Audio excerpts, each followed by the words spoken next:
You're listening to Inside of You with Michael Rosenbaum. It sounds kind of sexual, but it's not. You know, some people think the inside of you. I've had people have told me, I had a shirt on that said inside of you, and people were like, that's wrong. I'm like, the person's like, it's a podcast and talks a lot about mental health and stuff. And they're like, oh. Well, there's always a little chuckle at the end when you say, thanks for letting me be inside of you to your guests. Yeah, thank you for allowing me to be inside of your mind, inside of you. It's always taken a little bit sexually, though. Is it? Yeah, a little bit, but it's for fun. I'm not going to lie. It's not that I don't think about that. It's just that I really try not to think about that. Well, it's fun to say at the end. It is fun. It's fun to say. People have a sense of humor. If not, don't listen. Yeah. Big guest today. I love this guy. And if you don't know him, you've seen him in a lot of movies and a lot of TV shows. He is spectacular. I had the privilege of working with him in a movie. We did a movie called The Neighbor, and it was a joy to work with him. He's an amazing, intense, giving, loving person, all in one. And I loved his stories. When you get someone who's a little older, and I don't mean old like an old man, I mean older, just who's lived, who has stories. His stories of how he got into acting and how he made it are just brilliant. I loved it. Before we get into that, letting you know that I'd love you to join Patreon. Ryan, what's Patreon? Patreon is the place where you can support the podcast. It's exactly right. You can go to patreon.com/inside of you. There's different tiers. I send merch. We talk with my patrons who join, and if you join, I will send you a message right after thanking you. You can get merch boxes and Q&As live on YouTube with me, and there's just a bunch of stuff. Check out patreon.com/inside of you. Join today. Support the podcast. It means a ton. If you're digging this podcast, it's a small podcast, and you're really loving it, and you're like, hey, I want to give back a little, so be it. We really appreciate you. Also, the Inside of You online store is around if you want to buy cool merch, signed memorabilia, Smallville scripts, Funko Pop Lex Luthers, lunch boxes signed by Tom Welling and myself, or just Inside of You tumblers, Inside of You. There's a lot of different Inside of You things, so you can do that. And I appreciate all your love and all your help. Thank you for everybody that came out to watch the band. My band is called Sunspin. You can go to sunspin.com, check it out, get a Zoom with us. But we played 2 shows on a week ago, 2 weeks ago, and it was a joy. We played a lot of new stuff. We're working on the album. Thanks for all the support, the love. The album's going to be coming out in a couple of months. We're working really hard on it, and we hope you enjoy it. And without further ado, why don't we get into it? Ryan, are you doing well? I didn't even ask you today. I mean, what an asshole! How are you? I'm fine. Are you? I'm doing all right. Yeah. Yeah. Sometimes you just exist. Sometimes we just feel like we're existing. Yeah. We're not doing much more than existing. Yeah. But you know what? Yeah. Existing is enough, isn't it? You're alive. It is. It is. It's good to be alive. It's good to be alive. I mean, there's a lot of great things about being alive. One of them is you're alive. As long as you can take that second to say, "Yep, here I am, I'm alive," and that's the key. I should feel good. Yeah, you wake up in the morning and you just go, "Oh no," that's not a good way to start your day. But if you wake and go, "Hey, I'm gonna make my bed. I'm gonna have some water. I'm gonna go outside, take a deep inhale and exhale. I'm gonna go pet my dog. I'm gonna go downstairs. I'm gonna make myself a cup of coffee. I'm maybe gonna call my grandma. I'm gonna get up my computer and see if I got any emails." That's a good one to keep doing. Call the grandma. Call the grandma. Oh, yeah. You got to keep calling her until you don't get to call her. She loves to hear from you. I love my grandma. I just talked to her yesterday. She's like, I'm bored at this assisted living place. These people are old. I'm like, well, she's 94 in June, talking to me about how old people are. She's amazing, though. I love her. And that's all I have to say about that. Hey, let's just do this. Without further ado, let's get into the great, the amazing, I love you, Bill. Let's get inside of Bill Ficktner. It's my point of view. You're listening to Inside of You with Michael Rosenbaum.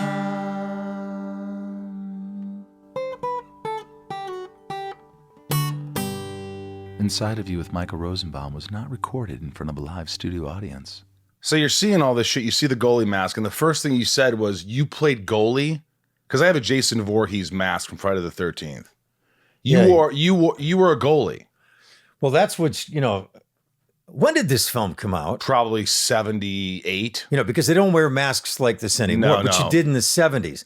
And then they started getting into like baseball catcher sort And of then things. neck And the guards, neck thing because of the goalie for the Buffalo Sabres. Clint Malarchuk. Yes. Yes. That got the skate and the neck. That changed the way they do that. But back then, this was it. And all you had on the inside of that were like 1/8 inch, like little like pads, almost the stuff you put on the bottom of furniture legs. And you wore that? That's what we wore. That was it. Did you ever get hurt? Like, what about slap shots? I never got like, if you got hit hard enough, you're like in a cheekbone, you could split the skin. Didn't happen to me.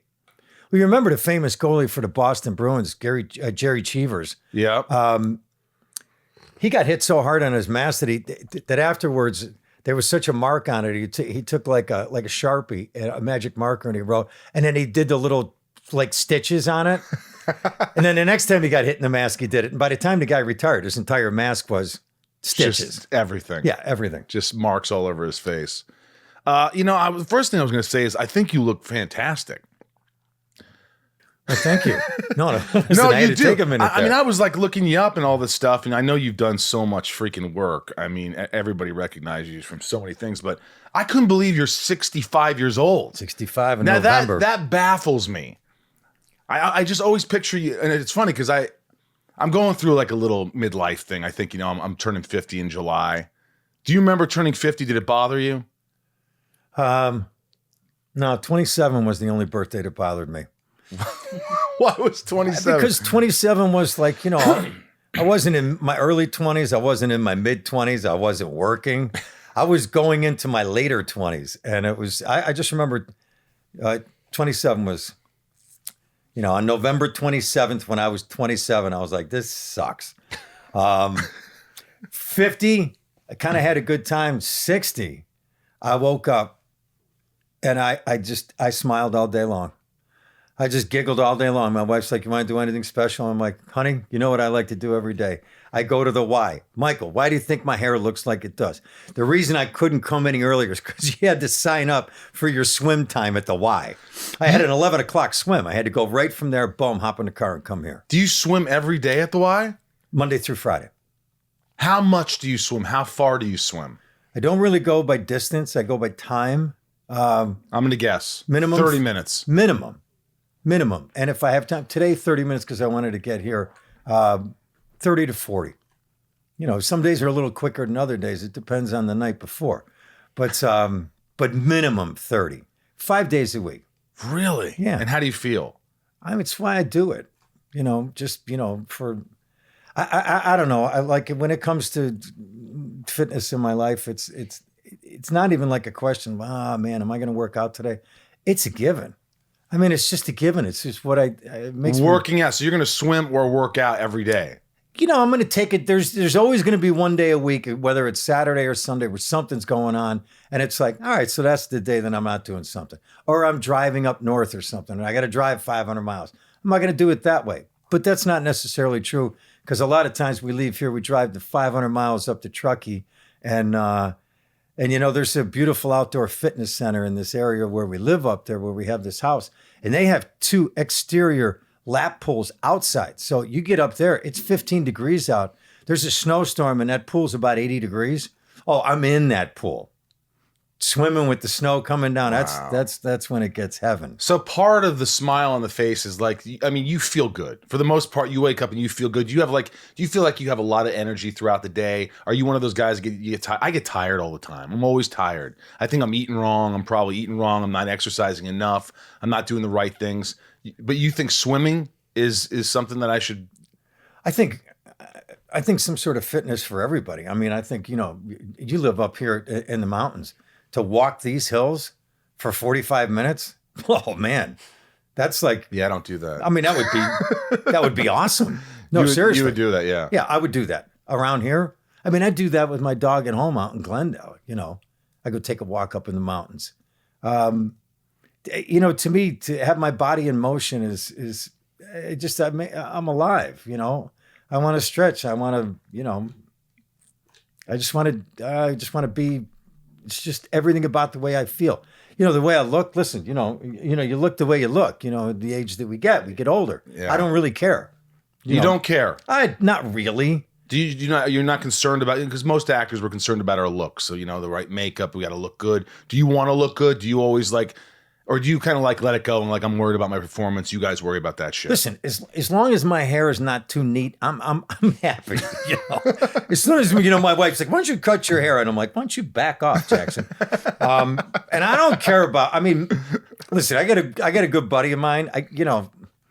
I'm this close to telling him, "Hey, buddy, just back off on the eyeshadow. Come on." I mean, You talking about Kim? I'm not throwing names out there. I'm like, come on, Alice Cooper. Let's just calm down. Right? How old is he? I didn't say it's Kim. So You didn't say it's Kim, but don't tie that I'm not together. tired. You think he's going to listen to this? Don't tie. He just fine. might. He's He not listens to everything. Coatsy is a year and 3 months younger than me. Wow.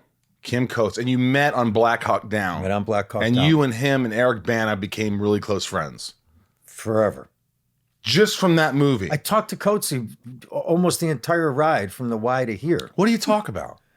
We catch up. He's been out of town. So, but Coatsy, he's also that guy that, I got a lot of close friends, and I got one that I wrote my film Cold Brook with, Kane DeVore. Kane's like my little brother. Right. But Coatsy's that guy. We got to have that one guy where if something's troubling me or something, I talk to Coates about it. I talk to him about everything. Put you at ease. We're those kind of friends. But all the movies you've done, a handful of people you become close friends with?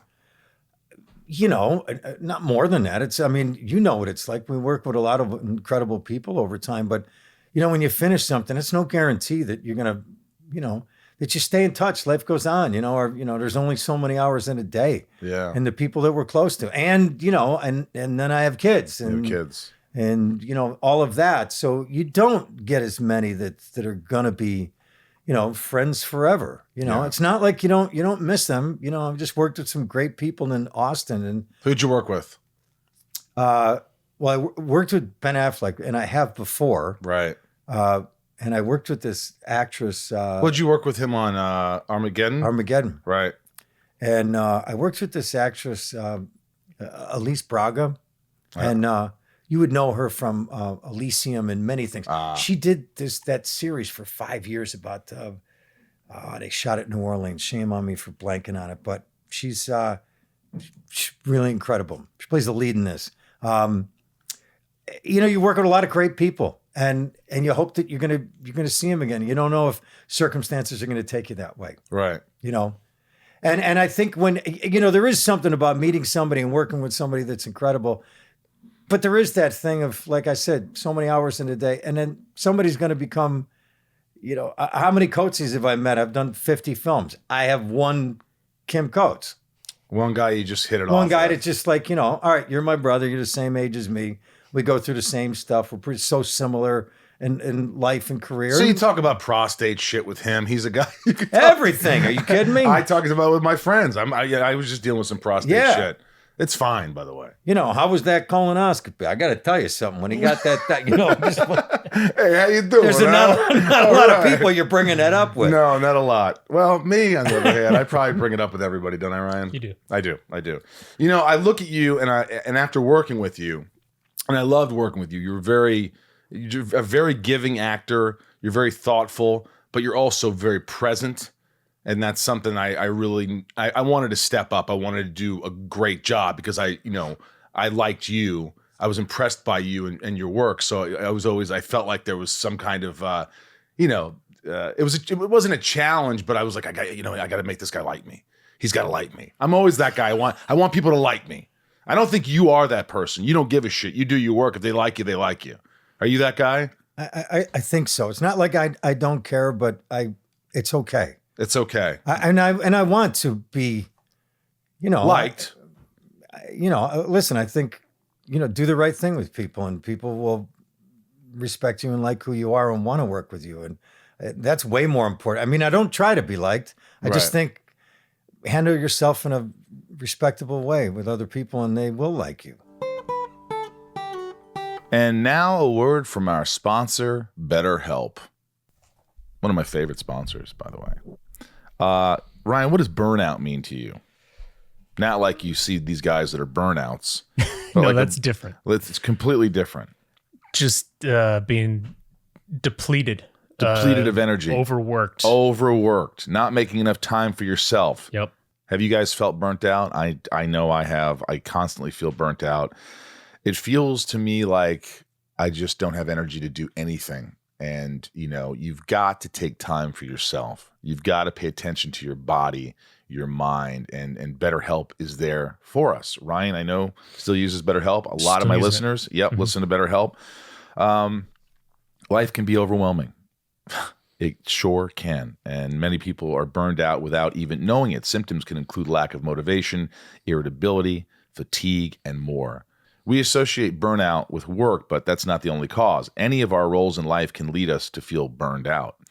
BetterHelp Online Therapy wants to remind you to prioritize yourself. I don't know how many times I say this on the podcast. Be good to you. Be good to yourself. Talking with someone can help you figure out what's causing stress in your life. I know that I get so in my head that I sometimes don't know what to do next. I'm overwhelmed with life. I'm overwhelmed, and I just tend to go back in the bedroom and just fall on my bed and try to sleep it off instead of dealing with my shit. Mm-hmm. If I could say that. I don't think BetterHelp cares. It's real stuff here I'm talking about. Mm-hmm. But talking to a therapist, talking to someone who's objective, someone who can, you know, who will listen to you, who's a professional, it helps. It really, truly helps. And don't take my word for it. Take Ryan's word for it. Take all the patrons and all the people around the world that use BetterHelp. Yeah. Take their word for it. Yeah. BetterHelp is customized online therapy that offers video, phone, and even live chat sessions with your therapist, so you don't have to see anyone on camera if you don't want to. It's much more affordable than in-person therapy, I can tell you that, especially living out here in California. You can be matched with a therapist in under 48 hours. And our listeners get 10% off their first month at betterhelp.com/inside. That's BetterHelp, HELP.com/inside. I look at your career and I go, this guy must have been studying since he was in grade school. He must have been an actor from 6th grade on in high school and college. And then I looked it up and I was like, wait a minute, you studied criminal justice and all this shit. And I was blown away. You weren't even going to become an actor. It was kind of it was a little luck, wasn't it? I almost went to one play in high school, but somebody got a new bong and we're like, hey, let's skip the play. Let's get to the parking lot right now. And then we'll go right to the hockey rink. Yeah, I was a criminal justice major. I've been asked this before, and I literally think I was a criminal justice major because I got into a college because I had one high school counselor. It's like, if you tried a little bit harder, you could probably go to college. And I'm like, come on. And he's like, no, I'm serious. So tried a little bit harder. And then I had to pick a major. And I'm like, my father suggested, criminal justice is, yeah, okay. No doubt, reason? Kind of like, yeah, that might be cool. Maybe FBI or something. And by the time I graduated, I was just like, there's absolutely no reason to do this in my life.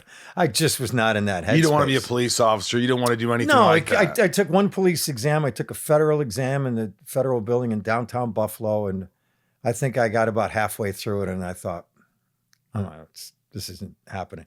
But back it up a couple of years when I was a junior in school, I went to 2 years to a school on Long Island called SUNY Farmingdale, which was a 2-year school at the time, an ag and tech school.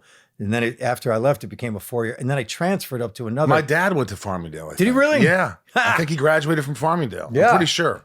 And my uncle, probably too. the same year as me. Maybe, because he's 70. He's older than you. Yeah. He probably graduated 69, 70, or maybe early 70s. So anyway, yeah. I transferred to SUNY Brockport, and I was there about 2 weeks. And an admissions counselor called and said, you're short a fine arts course. And I was like, what's that? And he was like, you could take, intro to theater or intro to music or something like that in a lecture room. And I'm like, nah, those classes were all pretty early. And by that point, I was like, can we get something that's after like noon? And so there was an improv class. And I thought, yeah, improv, sure. Wait, they had an improv class back in 70s in Yeah, at they Farmingdale had- SUNY. No, it's at SUNY Brockport. They had a big theater department. So I had to take one fine arts course to graduate. You had to have one. And I thought, improv, sure. Yeah, let's go improv class. Took the improv class. Teacher's name was Sally Rubin, and she was a hippie, no doubt about it. Right. And true story, it was like maybe a month into the class, and she asked me one day, can you stick around? I want to talk to you after. And I thought, yeah, I hope I didn't do anything She wrong. likes you, maybe. So I waited after class, and she said, shut the door. She came over, sat down, and she said, listen, I really think you should do this. And I was like, what? And she goes, no, I'm serious. I've been doing this for a long time, and I really, you know how to listen, you know how to be in a moment, and I just don't think you can teach that. And I just think about it. And I'm like, I mean, that's like saying to me, you want to go to Mars? And I'm like, I said, It was so foreign to you. so completely foreign. And I said, wow. And then I asked her, she said, you should, maybe think about taking more classes because, you have 2 years left, your junior year and senior year. So I found out you couldn't take the other acting classes unless you were a theater major. But she went to the department head and said, I got a guy in my class, and I'd like you to meet him and allow him to take other classes. And so I met him, the department chair for the theater department. And he said, okay. And he let me take other theater classes. So all my electives, then I just took these theater classes. Wow. And it's not like theater departments are like super welcoming, No. super Clicks, clicky. a lot of clicks. Yeah. Super clicky. They were Yeah. not interested in me. No. My hair was, way over my shoulders. I left class. I went to the gym. I got a 12-pack, and it just was not my groove.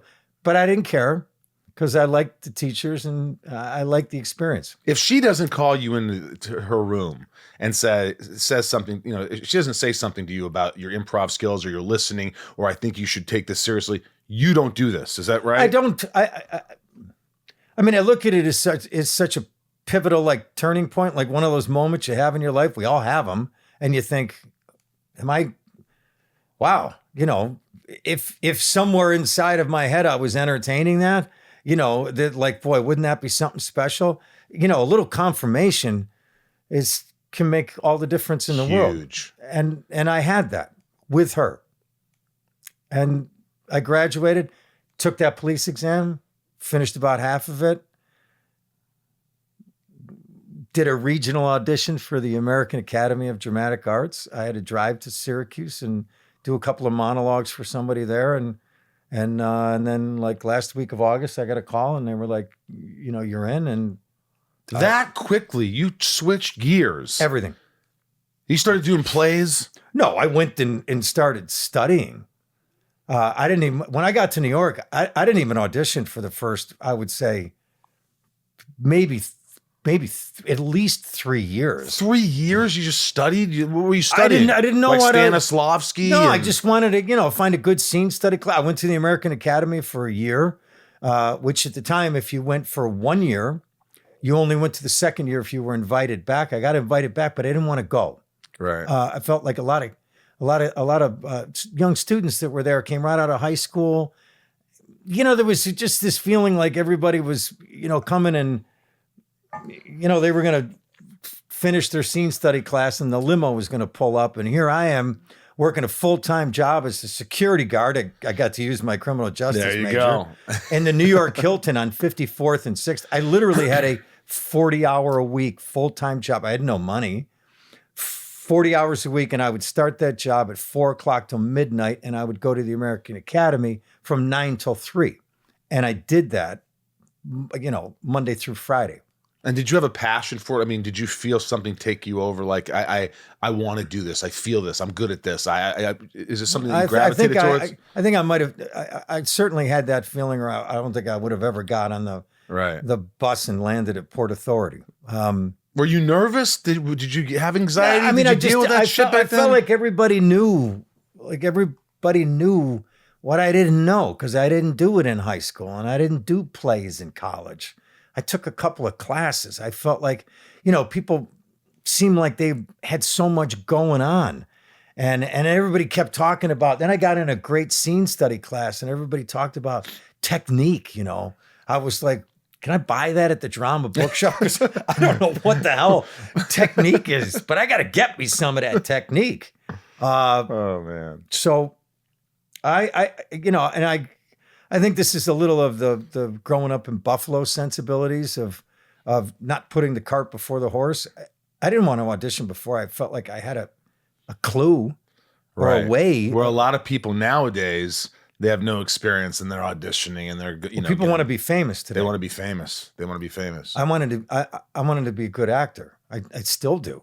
I want to be, it literally is a mindset of its own to have that sort of, desire, So you put the work in though.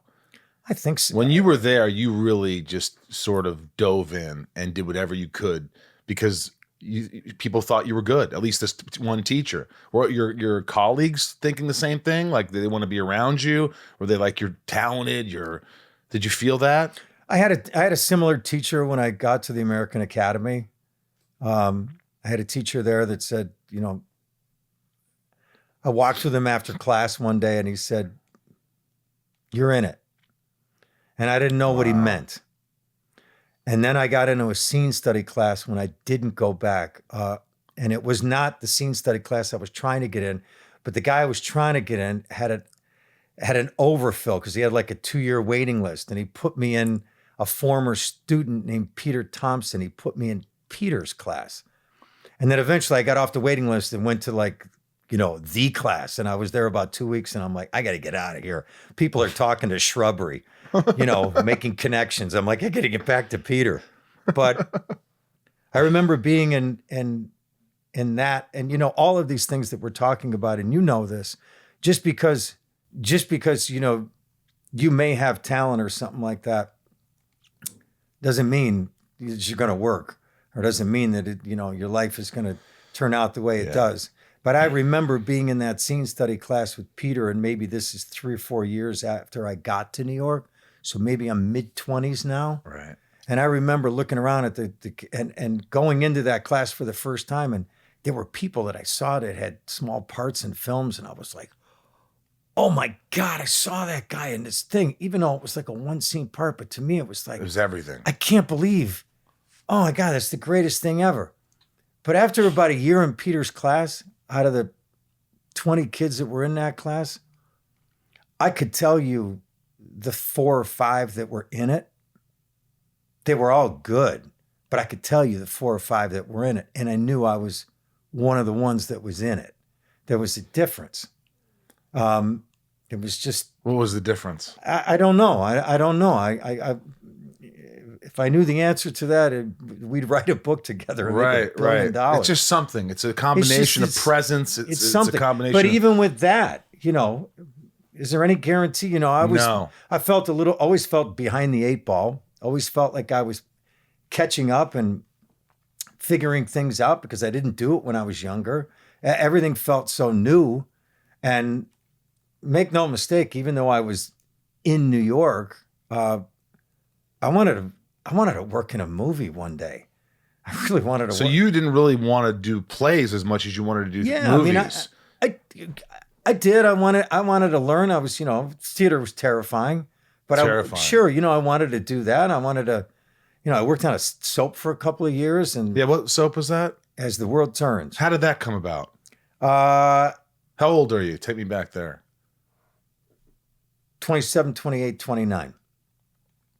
I went to a reading, which is what you do in New York. It's the difference of why I say to a young actor, oh, hey, I'm thinking about doing this. Should I go to LA, go to New York? I tell them I'll go to New York. Maybe it's different now, but back then, get a sense and a way of how to work, which I don't think is really part of television. you walk in, you audition, you put something on tape. They hire you for what you put. They want you to come in and do what you put on tape. Right. It's not an exploration like, rehearsing a play or the rare time that you rehearse a film. That's only happened a few times in my entire life where somebody like rehearses a movie before the day you're actually shooting it. So I, did a reading, because that's what young actors, you meet a young playwright. Hey, I'm going to do a reading of a play. Yeah, we all do it. We're just gathering for nothing. And a casting director was there from As the World Turns, from CBS. And he said, yeah, you should come in and audition for this. And I'm like, I don't know, man. It was like soap. Am I really going to, is that where I'm going? I'm trying so hard. And it seems like everybody that I knew was getting a small part in a film in that. So now I'm like 27, 28. I still didn't get a role in a film. Got hired a couple of times where they wrote the part out. For real. One of them was the film Malcolm X. It was a part of a cop. Like literally the day before I was going to shoot it. I couldn't believe it. I was They like, wrote you out. They called me the day before. They go, we got to pay you because, it's Screen Actors Guild. But they cut the part. Was it heartbreaking? Did you Oh, put it was the work horrible. in? You memorized the lines? I was ready to go. So I went in and I auditioned for something for As the World Turns, and it eventually worked out for this dad role of this young lead woman that was on the show. And I was like, I'm a little young. And we got really good chemistry together. Is this weird? But they kept calling me back, and I went, and I ended up getting it. God, I haven't thought of this in a long time. The day that they offered me the role on As the World Turns, which was, for somebody doing theater or guest spots in television in New York, it was money like you'd never see, and you're not going to get in theater. And they offered me a 3-year thing on it, on As the World Turns, and I got a play on the same day, the 5th, Lanford Wilson's The 5th of July at Portland. Burn this? No, the 5th of July. 5th of July. In the Portland Theater, the rep company up in Portland, Maine. And I got to tell you, that was a tough call. I really didn't know where to go with it because I wanted to get things like working in regional theaters, and I was like, I got to take this As the World Turns. I got to take it. Good money. I was on it 6 months. I went to the head producer on it, a gentleman named Bob Calhoun. He's since passed away. He's a lovely guy. And I went to him and I said, this has been really great. We all called him Cal. I was like, Cal, can't thank you enough, man. It's just been so wonderful. But I'm good. I'm good. It's really... And he's like, well, You've got a contract. I'm glad. Oh, wait. He's like, I'm glad you're good. What are you saying, Bill? And I've said, well, I'm good. It's time for me to go. And boy, did he lay into me for the next 5 minutes. You got a contract. And I was like, whoa, I'm, a little lesson learned. And I said, I'm really sorry, Cal. Whatever is the proper, correct, polite way to go. If you can work it out to write me off, could you please? And a year later, the casting director came and said, so now I'm on a year and a half. Came a year and a half later and goes, you still want to go? And I'm like, yes. He goes, 6 months from now, you're marrying your cousin. You're off the show. It's literally what happened. Are you serious? Yeah. 6 months later was the wedding, and they wrote me off. Do you remember the first time you saw yourself on As the World Turns? Because you hadn't done any kind of movies or anything like that. I still don't like watching myself. You still don't you've never liked watching yourself. No. Why? I'm too hypercritical. It's harder to watch television because, a lot of times, especially if you're in a series or something, a lot of times you shoot it and it's on the air 2, 3, 4 weeks later. I remember every day. I remember every take. And I'll glance at it. I'm like, I don't know why they used that take. Really? Well, you missed the whole moment. I mean, you remember everything. I remember everything. What the heck did you do that for? And so then I get critical about what I do, and I'm a little bit too judgmental. It's different with a film. A lot of times a film, you might catch a little piece of it and doing some ADR. but you may not see the whole thing for a year, and it's a nice amount of distance. So you kind of can separate yourself from it. I think so. But, some things I remember, what I've learned is that usually by the time, if you see a premiere or something, or you do a cast and crew thing, by the third time you see it, I may watch myself and go, nah, it's not bad, but I still, and I mean this, I'm truly not a person that sits down and just like, oh man, I'm good. damn. I'm fucking good. Obviously, I was blessed. It's not. You've never been that person. I don't think so. You is there a performance you look back and you go, I'm sure there's a couple of them that you go, I liked watching myself. I liked what I did. I look back and I go, wow, like maybe Contact or some movie or whatever it was. Is there some project that you go, that was good? I remember liking myself in that. Contact. Besides that, I remember the first time there's one movie I watched. The first time I watched it, I literally got in an argument with my agent because I was just like, why would you think of me for that? I thought I was so horrible. And then by the fourth time, because it went to Sundance, it premiered at Sundance, and then there was a cast and crew, and then there was a premiere in LA. So I happened to see it like 3 times in a matter of like a month. And then I look back and I think it's probably maybe one of my favorite things. what was it? Go. Really? Yeah. Yeah. And now I watch Go, and if I'm flipping around every once in a while, it's on. I can watch Go, and I'm like, yeah, you did all right, Bill. Hey, that's good. Yeah. Listen, to fast forward a little bit. So I make, 5 years ago we shot it. This little film that I made called Cold Brook. All right. You Co-wrote it, directed wrote it, right? produced it, play the lead in it with Kim Coates. Yep. And so here we go, 3 weeks after we wrapped, and I'm back working on Mom, and I let the editor put it all together. And then I spent every afternoon with him for the next 3 months, every afternoon working on, and I found out in the first couple of days, I found out literally on day 2 of editing, because we went in there and I said, oh, I remember this take, and I remember that take, and I remember this take, and let's put that together. And then I went and got us lunch, and I came back and he showed me what he put together, and I sat there for about 5 minutes. I'm like, play it again. Then he played it, and this was the conversation that I had with Kieran, the editor. I said, okay, I'm getting what I'm doing right now. And what I'm going to do is I'm going to screw this movie up, because I'm going to cut myself out of it because I don't like watching myself. So this is what we need to do. Because right now, what I'm watching is not a third as good as what your rough cut was. So we're going to pick the things that we're going to work on the next day. And at the end of the day, we'll talk about the scene or two, or whatever we're going to go into tomorrow. And you're going to get here a couple hours before me. And then I'm going to work on with what you did, because I can't cut myself out of the movie. I'm the lead in the film, and I'm going to. So you pick the best things of me that you can come up with. Well, I mean, whatever works in your mind. Whatever it was, I found myself, well, don't go to me. Go over there. Go over this way. And But that doesn't always work. It's like it wasn't working. It wasn't and I working. got it like on day 2. I'm like, don't screw your movie up, Bill.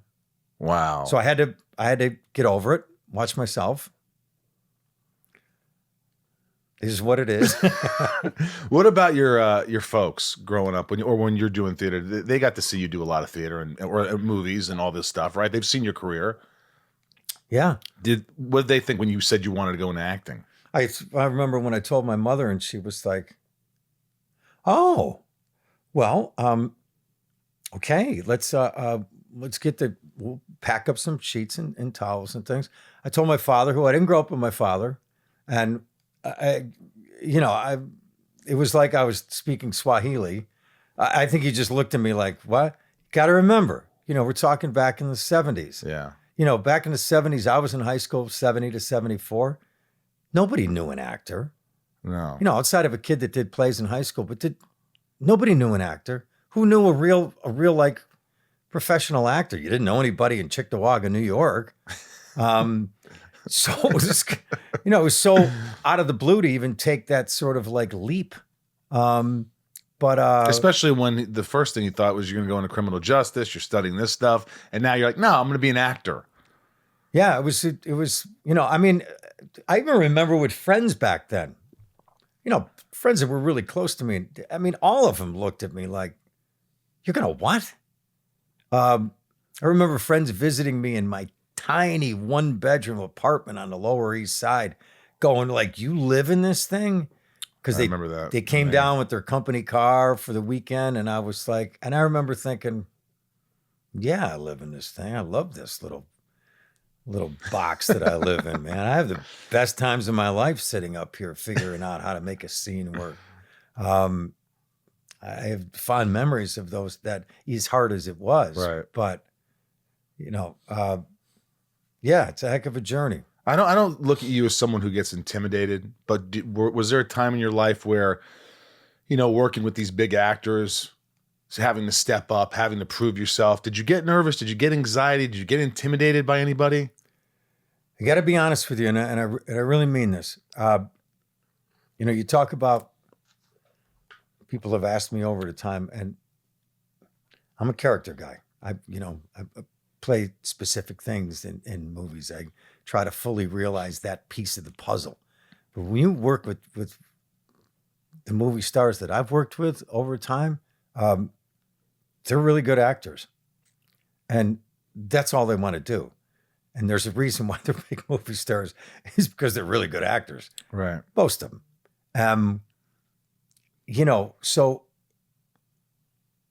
I can't honestly remember that I ever felt like really overwhelmed in that sort of a thing. Back it up for a second now too. So I moved to New York when I'm 21, when I started the American Academy of Dramatic Arts. And as I said, all I really want to do, sure, I want to learn theater. I want to work in television, and I did in that, but I want to work in film. I was 36 when I got my first job in a film. 36. 36 years old? I'm 15 years wondering, is it ever going to come my way? So by the time it came around, in 2 years on As the World Turns, being in front of that camera 4 days out of the week, I could have swore the first 6 months I was on As the World Turned that the boom was picking up my heartbeat, because I was nervous. I was just terrified, trying to be smooth and just, this is like horrible. But after 2 years of playing Josh, the misunderstood farmhand, I really settled down in a good way. Right. And not in a way that was like, I got comfortable, but I got okay about letting the camera be in front of me. And now, and then it wasn't, long after that when I got a few bigger films, and all of a sudden it's a crew of 200 people and the camera's right up in front of your face. And I to this day say it's like, it's my peaceful zone. I don't mind. Get 250 people on a set, shove that camera right in my face, and it's just, you love it. It's an easy place, because I'm thinking about, my body's in the motion of what I'm doing there, and what I'm trying to do with a role or a character or something, and it's all about that, and I don't worry about the rest of it. You just don't worry about the rest of it. That's crazy, because I talked to a lot of actors before, and they're just like, oh yeah, you're working with De Niro or something. You're like, oh shit, I'm working with De Niro, and it gets in your head. But what was your first big movie where you're working with a lot of big stars? Contact. You're working with Jodie Foster. Working with Jodie. Matthew McConaughey. Yeah. Who he was beginning the rise of his career, right? Yes. And not at all, you weren't nervous working with Jodie Foster. It just didn't occur to you. You were there to do a part. That was what you did. Well, the interesting thing about Contact was that one of my favorite movies. First film, mine too. Yeah. And not dated. No, it works. At all. That whole thing with the father at the end still makes me cry. Come on. They download her and give her the image of something so they can talk to her, and it's in the image of her dad. That's just like unbelievable. Incredible. Yeah. First film I did was The Underneath, this little indie film with Steven Soderbergh. You like then, that? You like that? You hear that? Yeah, I That's do. my cuckoo clock. I should have turned it off. Yeah, I like it. But go ahead, Soderbergh. I worked on this film called Virtuosity, where I learned that they cut 80% of what I did in the film. It was Denzel and Russell Crowe, and they cut 80% of what I did out of the movie. And it was really great because it was my second film, and I learned right then and there. Then the next thing that I got was Heat. And I remember my agent calling and saying, "This is a big Pacino, De Niro film. It's a small role of a role called Van Zant." And I read it and I said, "I'm in." He goes, "It's not big." And I said, "No, but it's 5 scenes and you can't cut them out of the movie." Because I learned what Virtuosity. What has to be in the movie to tell the story. It was inconsequential to the story, the part that I played in Virtuosity. Yeah. Heat, very consequential. And I still, to this day, can read something and go, you don't need that role in the film. And it sometimes can make a decision whether, to go with it or not. But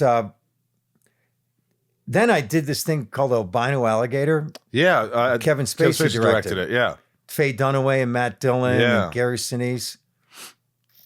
So I played a couple of tougher guys. And then I remember at the time back then and thinking, I want to switch it up. I want to do something else. And I didn't work for 8 or 9 months. And then I was living in New York, and my agent said, "Listen, there's this really cool film with Jodie Foster in it called Contact, but they're not letting the script out. So if you want to read it," and there's a part of this astrophysicist, who is blind. And if you want to read it, you have to do it at the casting director's office on Melrose. So People's Express was happening at the time. I got a ticket and I came out, read it in the office, put myself, went on tape, got on a plane, went back to New York. I was back like a day or two. And then Robert Zemeckis saw it. And then they flew me back to meet on it. And it was me and a few other people. And it was like a month later and I ended up getting it. And that was a huge thing, and huge because it really shifted gears for me. Yeah, it just changed everybody's perception of you. Well, I mean that, and it changed. Quite honestly, it changed the way that I worked on things, because a lot of times, supporting guys in films, and a lot of times those are the last parts to get cast, and you start working like a week or two, and I got cast in Contact, and they shot the whole Washington D.C. thing, part of it first. So I didn't start work on a 5.5 month shoot until they were like, it was a month away from shooting when I got hired. And then it was a month and a half of things that I was not in. So I had 2.5 months of playing a character like that. As soon as I found out I got it, I was like, oh, I'm so happy that I have this sort of time to prepare. And I literally lived on the Upper West Side at the time, and sometimes I would cut across 65th Street between Central Park West and Columbus, and I used to pass by the Jewish Guild for the Blind all the time. As soon as I found out I got it, I walked right down the street, walked right in the front door, and there was a guy named Rich Paddock, and he was in charge of volunteer services, and I said, "Could I please see this gentleman?" And I sat down with him, and I explained the entire thing to him. I said, "I got this role in this movie. I just want to be around. I want to get this right." And he just listened to me for 5 minutes going, "What can I do? What can I help with? Anything." And he was like, "Cool." And he started to talk to me, gave me some books, talked to me about other things. He turned me on to some people to go to and work with dogs. This is before, I don't even know if I'm going to have a dog in the film. I just, anything that I could do changed the way that I approach things from that day forward, because that 2.5 months was as fulfilling to me as shooting the film. And after that, I'm like, I've turned things down over time where they came in and they're like, they start in a week, and I'm like, I'll never get it together. I can't put this together that fast. I just can't. I won't.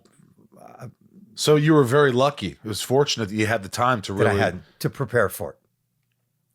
Yeah. Did you ever film yourself being blind before you actually played the blind part? No. Never. All I did was Did Zemeckis ever say, Bill, you don't look blind? no. Can hold you try on, that again? Hold on. No, I got it. I do have a story about that. I want to hear it. I would sit in my little tiny railroad flat on 80th in Amsterdam, and once a day for about an hour, I got these things like, people sleep with. You get on an airplane, Yeah. and I would cover up my eyes, just total blackness. I'd sit on the couch, and I would just sit for an hour. You hear things.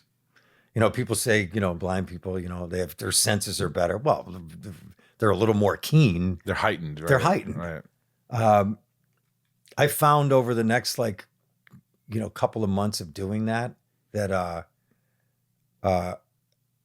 found that I could make my way around the apartment a little bit. I found that I was much keener to what I heard. I found that it was at times really lonely. And I wondered about that, especially the guy that I played that was based on a real guy that had his sight and then lost it. And what's that like? And not having it. And does that change things and how people feel about you and my mind started to run the gamut. And then the guy goes on to be like a world-renowned astrophysicist. And what kind of commitment is that? And what kind of confidence then to go through that and end up at this place in your life? And how special is that? And what does a woman think of you? And everything that you can imagine. I went through all of that stuff. And then here I am with my buddy, Rich Paddock from the Jewish Guild for the Blind. And he hooks me up with people with dogs. And then he's teaching me cane technique, which in my man cave, I still have my original cane that he gave me. Really? Yeah. And, he used to follow me around. He used to walk around the block in Manhattan. And then he would just follow me and he'd tell me things, And so I did that, whether I was ever going to use it or not. And I just had this massive preparation. So we get out there. And then the other thing that I did was I was hoping that I would do this without glasses on, like sunglasses. And so I started doing this thing where I practiced, focusing on something 6 feet away, just focusing on that box right there in front of me and just focusing on it. And then whatever came in front of my eyes, it wouldn't make a difference because I was just focusing on that. And then I wouldn't blink or anything. And I wanted to do a little it. trick. Well, I was finding a way of not being affected, of having my eyes blink or something. Right. So we go in this rehearsal process. And like we were saying earlier, I was saying, there are very few films that rehearse. Robert Zemeckis rehearsed this for a whole Monday through a Friday before we started shooting. Read through the script every day with everybody. And going through that whole thing. And it was like the day before we started photography. And he introduced me to Gary and Millicent. She was blind. He was sighted. They were married. And they were hired as my tech advisors, like the day before that we started. And, I'm a young actor, really happy to have this opportunity. How old are you? Probably 39, 40. But new in the world of working on film. Right. And he introduced him to me as, to help me with, everything blind. Right. And I just remember saying, wow, thank you. And looking at Gary and Millicent, who were lovely. But all I'm thinking of is, did you really think that I was going to show up and not have anything like semi-prepared, And Gary and Millicent, and they had a dog with them, and they had a dog for me there. And, they had canes to work with me and everything. And after like 15 minutes, they were like, You got this. You're way ahead. Yeah, you're like, yeah, go do your thing. And they were lovely, and they were around the entire time. And there were times where I might have a question. Did Zemeckis ever give you notes, or did you really have not many? He just kind of was like, you're doing what you should be doing. This gets back to like going into my first like class when I was younger. because I never felt my first like scene study class, because I never felt like I really had the lingo. Right. I never felt like I could really hang with anybody and talk about, well, let me tell you about my subtext. I'm like, I never, that scene study class, you did a scene 3 times. Maybe you did it twice, or maybe you just did it once. Because if you really knocked the scene out of the park, Peter Thompson, the teacher, would just go, that was great, man. You really realized it. Move on. I used to do everything that I could so we could bring a scene in there and just do it once. Because I didn't want to get up there and like get into detail and talk about like all the tech lingo. So I would try so hard. And I think I carried that through in my entire life about working on something. Listen, if a director has something awesome to say to me, say it. I can't wait. Man, take me someplace I don't know. But I'm never going to show up on a set like, hey, what do you think I should do with this? I'm always going to have a road that I'm on. You want to put me on a better road? You want to make this road go further? Please do. Wow. But I don't wait around for it. You do the work. Oh, always. Always do the work. And if they want to take you a little bit further, I love that. Or a lot of times they're just like, yeah, do your thing. So did he have a ton to say to me? No. And that was great. I think I bugged him one day when he had the dog sitting under the desk and the set dressing came out and they had a big fluffy bed for the dog. And the dog was on the bed. And I was like, excuse me, Robert, the dog can't be on the bed right now. And he's got a million things on his mind. He's like, why? And I said, because the dog's working right now. And a working dog does not sit on a bed. The dog will sit on the bed when he gets home. But it's a working dog. He's with me right now. He's working with me. And he doesn't sit on a bed. He just sits next to me. I think it bugged him. He just looked at me like, all right, get rid of the thing then. Oh, I love it. All right, this is called, this is awesome. I loved working with him. He seems like somebody great to work with. Have you worked with a lot of shitty directors or directors that you just like, I don't want to ever work with that guy again? No name. You don't have to name him, obviously. I'd be real hard pressed to find somebody to put on that list right off the top of my head. I really mean that. You've enjoyed most of the people you've worked with. For sure. But I'm a guy that enjoys... Michael Bay. I enjoy the job. I love working with Michael. He's, No, I know. I just say that jokingly. No, but you hear things. He's intense. He's intense. He's intense. And you don't mind that. I see. Michael's Michael. Listen, we finished Armageddon and like a year later, he's like, I got 3 cameos in Pearl Harbor. Come on, Fick, you got to play one of them. Just play one of them. And I read the 3 cameos and I'm like, I'll play that one. He's like, yeah, thanks, mate. Thanks. We don't have any money, by the way. I'm like, never have any money. Jesus. This is, I have these patrons. They support the podcast in other ways. They just help out the podcast. So it's called Patreon. You can go to patreon.com/inside of you. These are from the top tier patrons who have some questions. It's rapid fire. Sure. You can answer them as quickly or slowly as you want. Zach Pappas. Zach says, favorite memory of Prison Break, which we didn't really get to talk about. Because you played a real asshole in that. Why you got to go there, babe? I'm sorry. I mean, you were tough. Misunderstood. I knew you were going to say that. I knew you were going to say that. Favorite memory? First 2 scenes of the first season that I was in, because I was not in season 1, but then I remember when I got offered the job, I'm like, wait a minute, they just broke out of prison. Why is it called Prison Break? What are we going to do? And it was like, it's an FBI agent.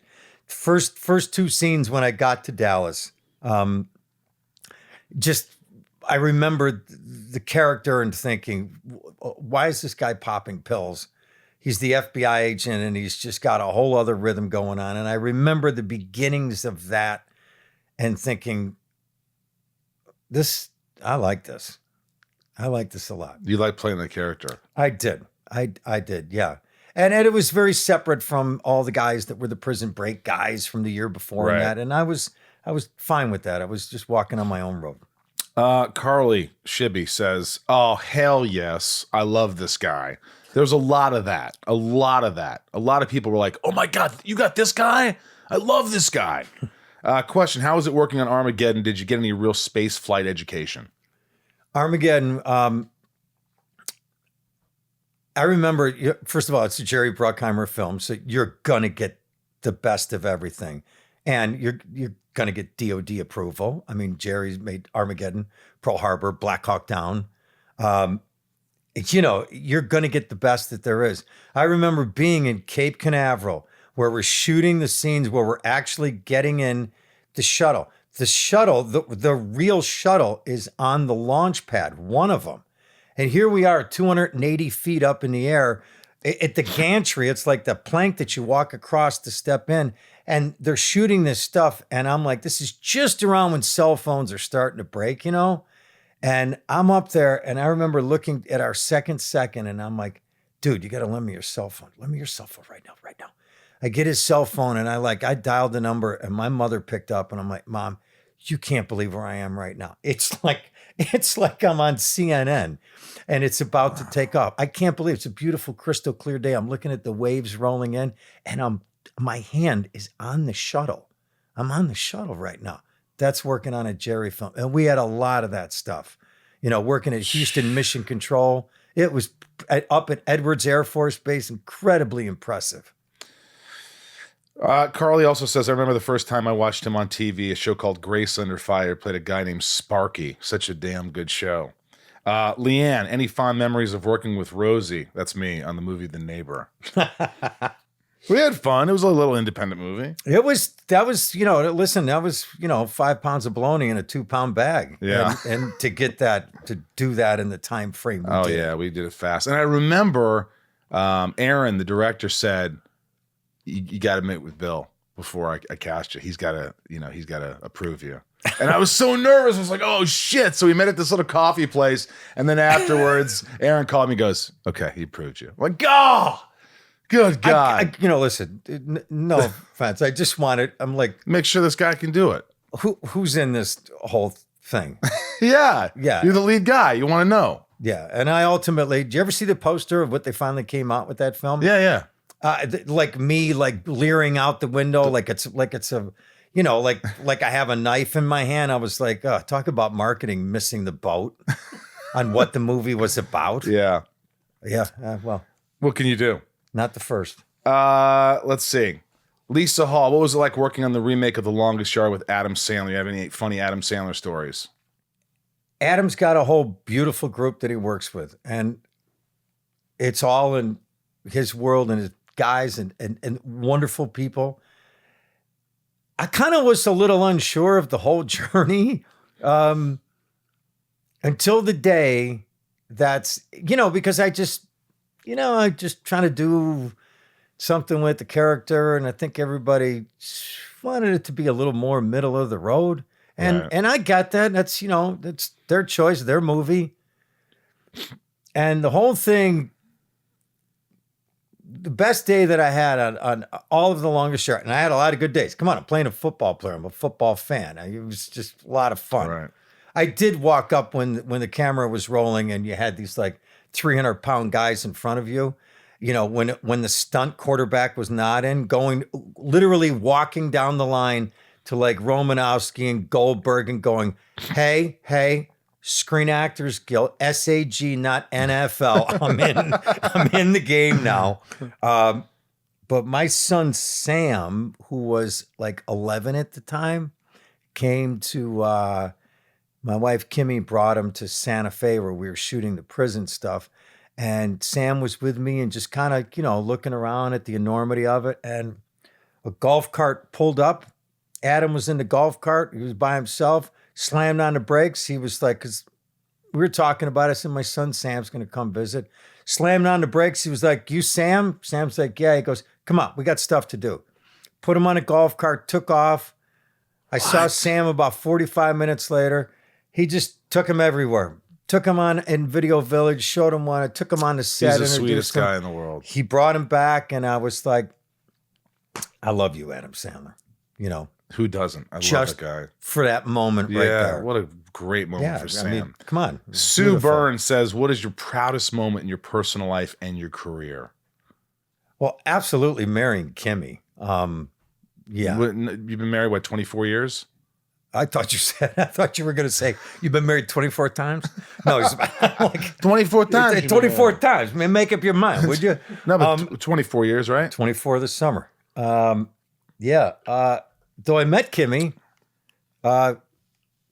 years before I married her, like 12 years before. And I knew her just for a few months. And then I didn't see her for 10 years, and circumstances, I refound her.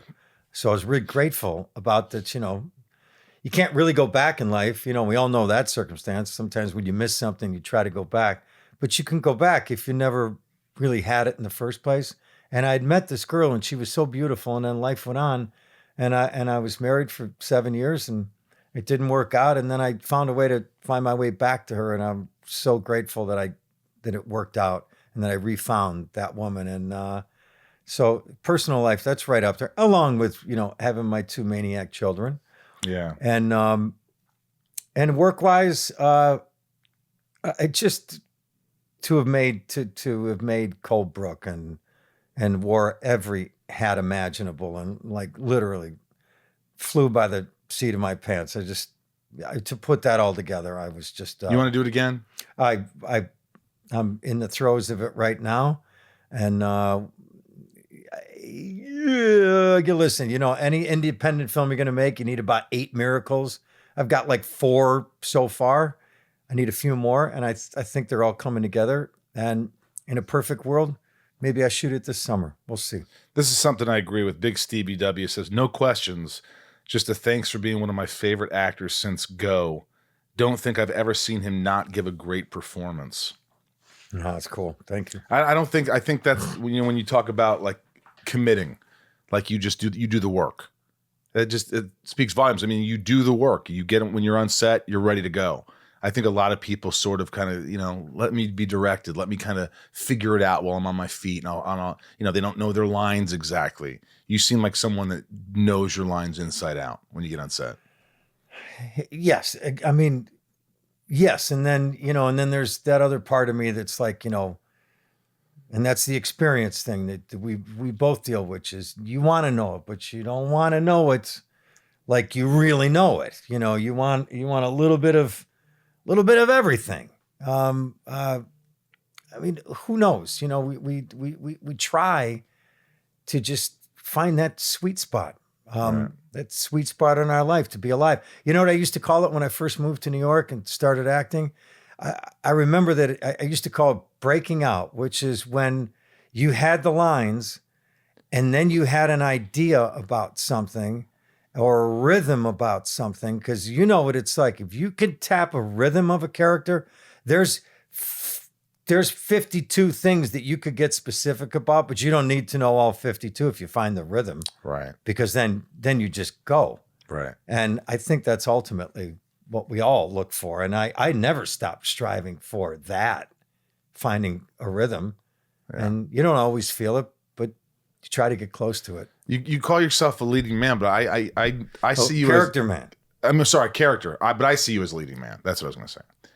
I do. I see you as. I mean, you've done so many great characters, but there's no reason why you shouldn't be the lead in movies. There's no reason why you shouldn't be the love interest or the whatever. Do you?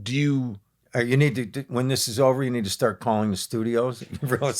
I mean, where do you see yourself though? Honestly, you're 65 years old. You'll be 66 this November. You feel great. You're swimming. You got a great family. You want to direct again. What else is there for you? Do you ever think you'll retire? Do you think you'll be, once I hit 70, I'm done acting? Or are you going to go right to the end? Listen, I had one of the best times that I ever had this past fall. I worked with Robert Rodriguez for 2 months in Austin on his new film called Hypnotic. And I have to tell you, and I have to shout out for this guy. After that 2 months, he instantly went in like top 3 all-time favorite. Right with Ridley Scott, who I always put at the top of my list. I put Robert right in there. He was such a joy to work with. Now there's a guy, there's a guy that has such a style. and he's such an earthy, wonderful person. I never experienced anything like going on set with him, because when Robert would tell me something, I really wanted to hear exactly because I really wanted to fall into the world of how he makes movies. I just literally, not that I didn't prepare things, but just everything he told me, I'm like, I want to do that. Exactly what you just said. I want to try to get that. So I came back from that. Let's say I finished on a Friday, flew back on a Saturday. You know, people would ask me, friends, you going to chill out? I'm like, yeah, I'm going to chill out tomorrow. And then I want to start something on Monday. I mean, that's the way I am about everything. You know, a few things have come my way. They weren't the right things, but it was like 4 months ago. 4 months for me, I'm going a little nuts. I want to be engaged all the time. Yeah. There's going to be a time when I'm like, I want to go fishing, and that day's not yet. I want to work all the time. I want to do things. Do I think I'll ever stop, having the desire to work? I highly doubt it. I highly doubt You it. love it that much. It's what I do. And, and as we get older, you hopefully you're better. And I just have a real desire to be the best that I can be. I love it. Have you thought of ever calling the hippie teacher? Is she still alive? So I don't know if she is, but so I graduated SUNY Brockport in 78, and I would say probably like late 80s, because I always had a car, even when I had no money in New York. I always had a junker. I had to have a car to go to the Catskills on the weekend, to go hiking or jump in some stream, always. But I remember driving home, probably late 20s, early 30s maybe, and I stopped at a New York State rest area, along the New York State Thruway, and I walked in, and there she was. What? Sally Rubin, there she was. And I walked up to her, and I sat with her for a few minutes, and we had a cup of coffee, and I told her where I was and what I was doing, and it started to work and everything, and it was really lovely, and I'm sure we traded numbers, and life goes on. But I did see her one more time after we left school. That's I don't know why that makes me a little emotional. That's kind of cool. That's just, So cool. it's a cool thing that just an unexpected moment. Unexpected moment. Long time ago. I love it. This has been awesome. I love talking to you. I learned a lot about you that I didn't know about, that we didn't get to talk about on the set, which we didn't talk about. I mean, we didn't talk about stuff I went to your house. I hung out with your family. Yeah. And now you have a new house up in where? Up in Truckee. You got to invite me sometime. You got to have a big party, have a big bash. It's so beautiful up there. It's like my college age boy was like, this place is awesome, man. I can't wait to go with the guys. And I'm like, No, you're not going with the guys. Oh, God. Bill, thanks for being on. I really appreciate you. What a joy, man. Pleasure to talk today. Great to see you. Great seeing you. I just love the stories. I love the stories about the acting class. I love the stories about how he got into acting, how, working with great people, his nerves and how he, the confidence that he gets and how he does it, just his process. And Yeah. Yeah, like when you talk to the seasoned vets, it really gives you some perspective on things. Yeah. Because everybody's path was different. Everybody's path is different. Yeah. And he definitely gives you some perspective. Thanks, Bill.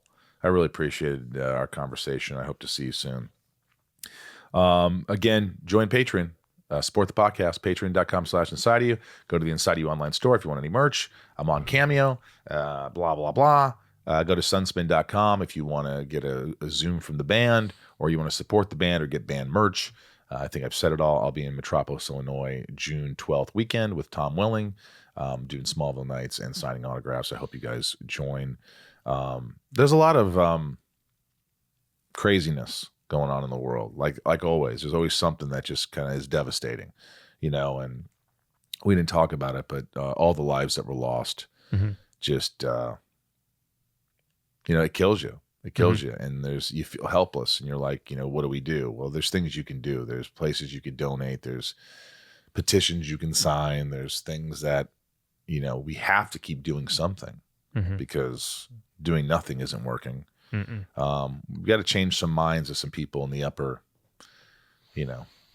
Senate, if you will. We've got to change some minds and the direction of the country and where we're going. It just amazes me how, I don't want to get political, but I'm just saying how Australia banned the use of certain guns and they haven't had any massive shootings since. Every time this happens, like they send They the facts about like what the other countries did. Yeah. I just want this to stop. Shouldn't it be a priority? It's children we're talking about here. It's human life, and I don't know. It's devastating. So look, be good to yourself, be good to others, and thanks for listening to the podcast today. I appreciate you. Join us next week. We'll have another great guest, and spread the word. Spread the word on Twitter, Instagram, all that stuff. Did we do the handles? Yeah, they're at Inside of You Pod on Twitter, at Inside of You Podcast on Instagram, Facebook. That's correct. So write a review too. It really helps when you guys write a review about what you thought about the podcast. It enormously helps. It gets us up in the rankings. It gets people kind of more awareness to us. So that really helps. And that's about all I have to say about that. So let's get into the top tier patrons. Let's do it. Here we go. Nancy, D, Leah, S, Sarah, F, S, Sarah, V. Yeah, that's correct. Little, Lisa, U, Kiko, Jill, E, Brian, H, Nico, P, Robert, B, Jason, W, Kristen, K, Raj, C, Joshua, D, CJ, P, Jennifer, N, Stacy, L, Jamal, F, Janelle, B, Kimberly, E, Mike, E, Eldon, Supremo, 99, More, Mira, Santiago, M, Chad, D, W, W's correct, Leanne, P, Maya, P, Maddie, S, Belinda, N, Chris, H, Dave, H, Sheila, G, Brad, D, Ray, H, Tabitha, T, Tom. N. You got through the first page. These guys have been here though. These guys have been here, so it's easier to do that. Oh yeah. Liliana, A, Talia, T, M, Betsy, D, Chad, D, Al, Rochelle, Marion, Meg, K, correct, Trav, L, Dan, C, Big Stevie W. It's Dan N. Oh, It's Dan. Dannon. Like the yogurt. From Dannon. Yeah. Big Stevie W, Angel M, Rhiannon C, Corey K, Super Sam, Dev Nexon, Michelle A, Jeremy C, Andy T, Cody R, Gavinator, David C, John B, Brandy D, Yavor, Camille S, the C, Joey Fatone, M, Joey M, Willie F, David H, Omar I, Design OTG, Eugene N,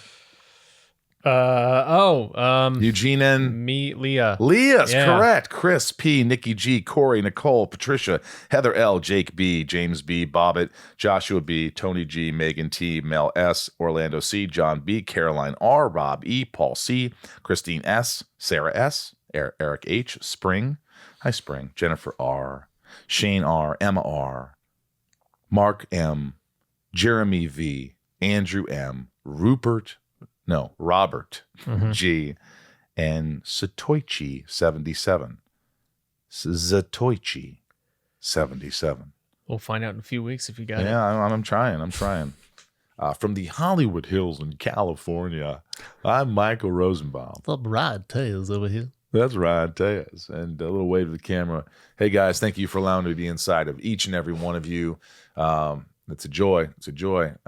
And be good to yourself. I always say that, but if you're not good to yourself, you're not going to be good to anybody else, are you? It's true. Yeah. Let's do it. Let's just. It's okay. Have a good day. We'll talk to you.